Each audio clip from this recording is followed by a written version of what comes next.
আগের সরকারের আশা এখনো কেউ ছাড়েনি। কম দামে চাল খেয়েছে এবং অনেক বাড়িঘর বিল্ডিং হয়েছে। যে বিল্ডিং যেখান দিয়ে আসিল জঙ্গল আর জঙ্গল।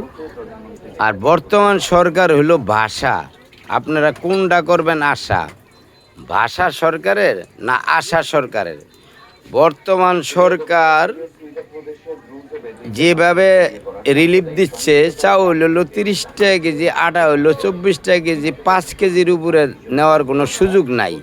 কিন্তু এমনও ফ্যামিলি আছে 5 কেজি এক বেলায় লাগে। কি করে খাবে তারা এই 5 কেজি চাউল 30 টাকা কেজি? আর আগের সরকার চাউল দিত 10 টাকা কেজি গরিব দুঃখীর জন্য, আটা দিত 10 টাকা কেজি, ডাল দিত 40 টাকা কেজি। এই আগের সরকার আর বর্তমান সরকার লগে পার্থক্য। আর আমি পাঙ্কাশ কিনলাম 200 টাকা কেজি, পাঙ্কাশ মাছ 200 টাকা কেজি। এমন বাড়া বাড়ছে কল্পনাবিহীন। আমাদের মতো গরিব মানুষ খাইতে পারবো না। আর কারেন্ট বিলের চোদনে তো দেশেই থাকতে পারি না। ওই যে কারেন্ট বিল বেলা দেহান বেলা, কারেন্ট বিলের চোদনে দেশেই থাকতে পারি না।